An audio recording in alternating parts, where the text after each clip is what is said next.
नमस्कार मित्रांनो, सहर्ष स्वागत आपल्या मराठी मास्तरच्या यूट्यूब चॅनलमध्ये। मित्रांनो, डिसेंबर 2022च्या शासन निर्णयानुसार केंद्रप्रमुख ही पदे 50% पदोन्नती तसेच 50% विभागीय स्पर्धा परीक्षेद्वारे भरण्यात येणार असल्याबाबत शासन निर्णय जाहीर करण्यात आला होता। त्यामध्ये वेळोवेळी जे मार्गदर्शन आहे तेही मागवण्यात आले होते। या संदर्भात आपण व्हिडिओ बनवले आहेत, परंतु आजच्या व्हिडिओमधून आपण केंद्रप्रमुख या पदासाठी ज्या आवश्यक स्पर्धा परीक्षा आहे, विभागीय स्पर्धा परीक्षा व पदोन्नती करता जी अर्हता म्हणजे पात्रता निश्चित करण्यासंदर्भातला आजचा शासन निर्णय शालेय शिक्षण व क्रीडा विभागाचा दिनांक 27 सप्टेंबर 2023 रोजीचा हा शासन निर्णय आहे। यामध्ये दोन संदर्भ दिले आहे। 1 डिसेंबर 2022चा जो शासन निर्णय आहे तो, त्याच्यानंतर 9 मार्च 2023 रोजी जे शासनचं शुद्धीपत्रक निघालं ते दोन्ही पण संदर्भ इथे दिलेले आहेत।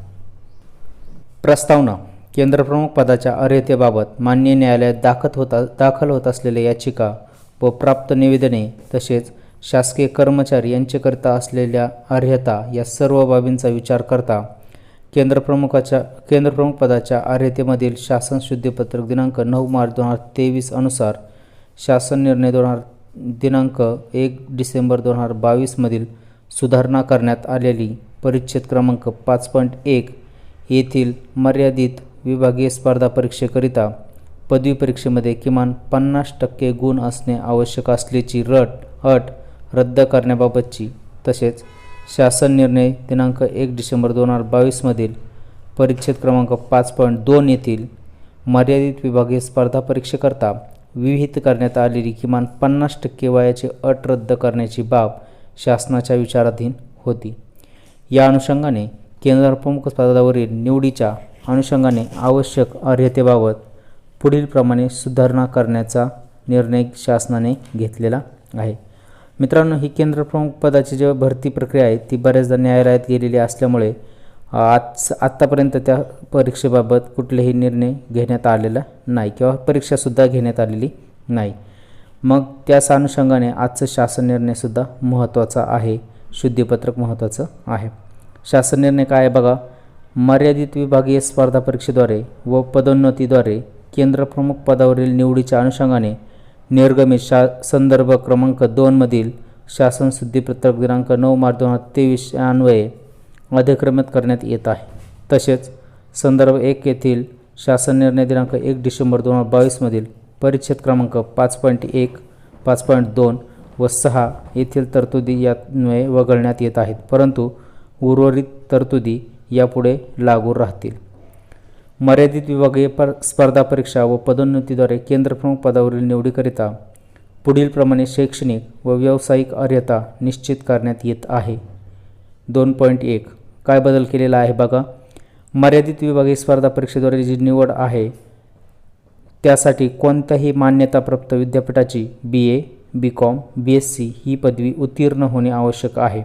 आणि सगळ्यात महत्त्वाचं इथे BA, BSc, BCom जी पदवी प्राप्त करायची होती आपल्याला, त्यामध्ये 50%ची अट होती, ही आता काढून टाकलेली आहे।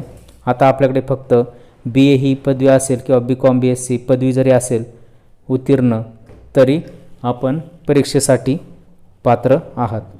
आणि ज्यांनी जिल्हा परिषदेच्या प्रशिक्षित पदवीधर प्राथमिक शिक्षक किंवा प्रशिक्षित शिक्षक प्राथमिक या पदावर किमान 6 वर्ष अखंडित सेवा पूर्ण करणे आवश्यक आहे।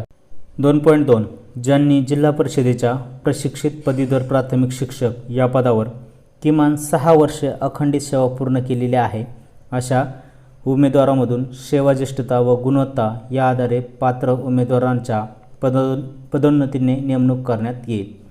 म्हणजे सेवाज्येष्ठता जिथे लागू होईल पदोन्नतीसाठी तिथे प्राथमिक शाळेमध्ये पदवीधर या शिक्षक पदावर कमीत कमी 6 वर्ष अखंडित सेवा पूर्ण करणारे उमेदवार पदोन्नतीसाठी किंवा सेवाज्येष्ठतेसाठी नेमणुकीस पात्र राहतील।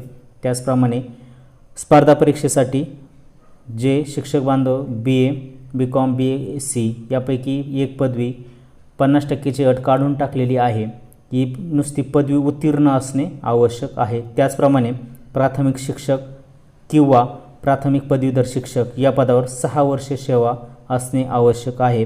हा बदल या शासन निर्णयानुसार करण्यात आलेला आहे। त्यामुळे जी 50% अट आहे किंवा 50 वर्षाची अट आहे ती आता काढून टाकलेली आहे केंद्रप्रमुख पदासाठी, पदोन्नतीसाठी आणि स्पर्धा परीक्षेसाठी सुद्धा. ही होती आजची अपडेट. व्हिडिओ आवडला तर नक्कीच लाईक, शेअर आणि सबस्क्राईब करायला विसरू नका. पुन्हा भेटूया अशाच नवीन व्हिडिओमध्ये. तोपर्यंत धन्यवाद मित्रांनो. जय हिंद, वंदे मातरम, जय महाराष्ट्र.